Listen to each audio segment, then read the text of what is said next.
Dans la première lecture, nous avons entendu cette promesse de Jésus à ses apôtres. Vous allez recevoir une force, celle du Saint-Esprit. Vous serez mes témoins jusqu'aux extrémités de la terre. Juste après ce passage, saint Luc rapporte que les apôtres, je le cite, le virent s'élever et disparaître dans une nuée. C'est bien là le mystère de l'Ascension que nous célébrons aujourd'hui et qui nous était déjà rapporté par ce même Luc à la fin de son évangile au chapitre 24 que nous venons de proclamer. Mais que signifie le fait que les apôtres le virent s'élever ? Pour le comprendre, il faut avoir en mémoire toute l'Écriture sainte. Dans l'Ancien Testament, le verbe « élever » renvoie à l'instauration d'une royauté chez le roi d'Israël, une intronisation. Du coup, nous comprenons déjà que l'ascension signifie l'établissement du Fils de l'homme crucifié et ressuscité dans la royauté divine sur le monde et sur tous les temps. Mais il y a un sens encore plus profond. Dans le récit des Actes, il est dit que Jésus fut élevé, comme nous venons de le dire, mais il est aussi dit qu'il a été élevé puisqu'il a été assumé, littéralement. Autrement dit, associer l'élévation à l'Assomption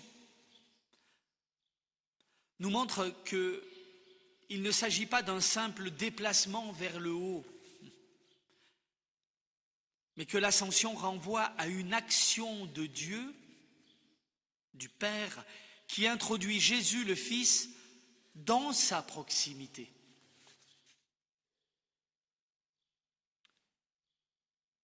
La nuée dont il est fait mention, qui fit disparaître Jésus aux yeux des apôtres, comme cela nous est aussi rapporté dans l'Écriture, évoque la nuée, la présence divine dans tout l'Ancien Testament, depuis la nuée du Sinaï et jusqu'au Nouveau, jusqu'à la nuée de la Transfiguration. Ainsi, l'ascension, en inscrivant Jésus dans la nuée, exprime le même mystère qui fait siéger le Fils à la droite du Père. Dans le Christ glorifié, l'humanité donc est introduite dans l'intimité divine. Voilà ce que nous dit le mystère de l'Ascension. C'est toute notre humanité que le Christ récapitule en lui, qui est introduite dans l'intimité de la divinité.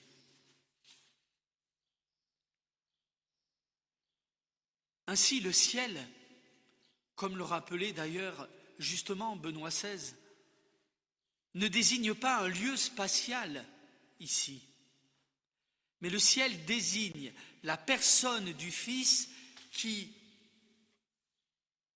accueille pleinement l'humanité des hommes et qui l'introduit dans l'intimité de la divinité du Père.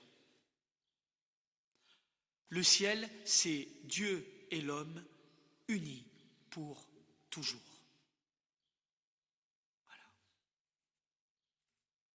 Voilà ce qu'est le ciel.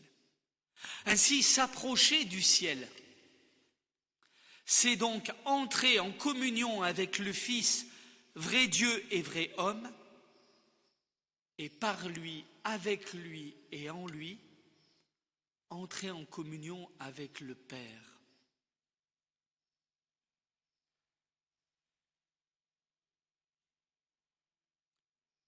Vous allez me dire, vous nous parlez du Père et du Fils, mais où est donc l'Esprit ? Rassurez-vous, nous ne l'oublions pas, Et l'Écriture ne l'oublie pas. Vous avez entendu dans le passage d'Évangile que, après l'ascension, les disciples retournèrent à Jérusalem remplis de joie. Que signifie la joie ? La joie, c'est le signe de la vie dans l'Esprit Saint. C'est un des premiers fruits avec la paix de la vie de l'Esprit dans une âme.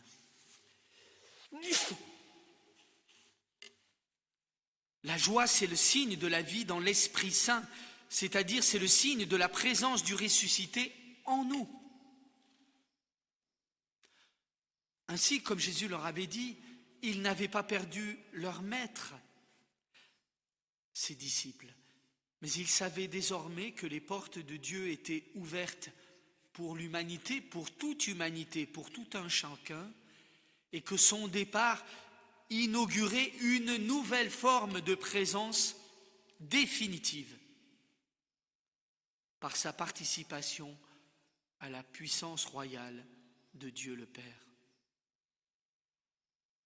Voilà la cause de leur joie.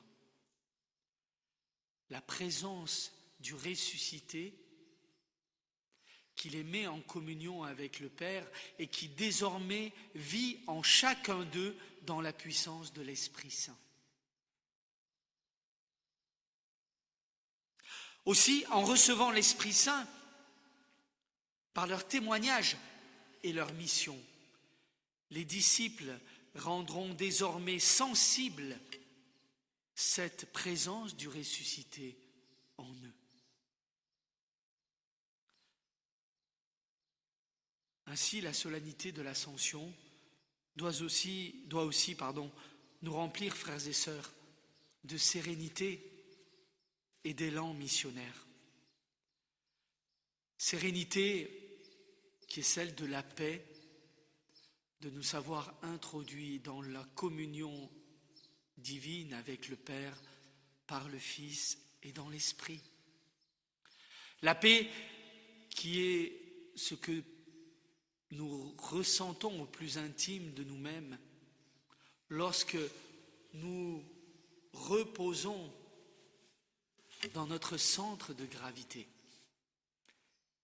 qui est Dieu, comme le disait Saint Jean de la Croix. Nous sommes dans la main de Dieu. Voilà ce que nous dit l'ascension de notre Seigneur. Et d'élan missionnaire, parce que cette paix qui est l'autre nom du ressuscité, comme le disait Saint Jean-Paul II, elle ne nous renferme pas sur nous-mêmes.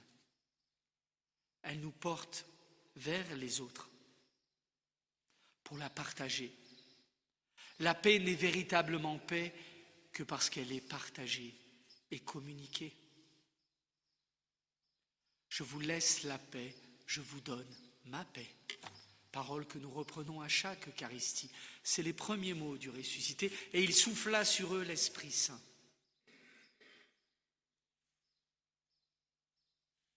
Frères et sœurs, le mystère de l'Ascension et de la résurrection nous éclaire sur la nature même aussi de l'Église. L'Église n'a pas été instituée pour combler une absence, l'absence du Seigneur, mais l'Église a été instituée, l'Église que nous formons. Elle a été instituée pour manifester la présence du Christ vivant, agissant par son esprit, pour mettre tout homme ou toute femme qui consentira dans la communion avec le Père. L'Église, elle n'est pas là pour préparer le retour d'un Jésus éloigné, mais elle est là pour proclamer dans l'histoire et au cœur de l'histoire sa présence cachée, mais néanmoins glorieuse, déjà effective. Saint John Henry Newman exprimait cela très bien ainsi, je le cite. Le Saint-Esprit est venu non pas pour suppléer à l'absence du Christ, mais pour accomplir sa présence. Le Saint-Esprit ne vient donc pas seul, il rend présent le Christ dans sa venue même. Ainsi, pour nous chrétiens, frères et sœurs, visibles et invisibles ne sont pas séparés. La présence du Christ, ordinairement, ne s'impose d'ailleurs pas par des signes éclatants, mais elle se manifeste dans ce que saint Benoît appelle, et qui est devenu quelque chose de commun dans la vie spirituelle, la discretio caritatis, la discrétion de la charité. Comme nous l'avons entendu, cette dernière se perçoit dans l'humilité, la douceur, la patience, l'amour mutuel, le souci de l'unité dans l'esprit par le lien de la paix. Tout autant de beaux fruits de la vie de l'Esprit Saint en nous. L'essentiel de notre mission, aimer Jésus et le faire aimer. C'est la petite Thérèse qui disait ça. Quoi de plus beau, frères et sœurs? Aimer Jésus et le faire aimer.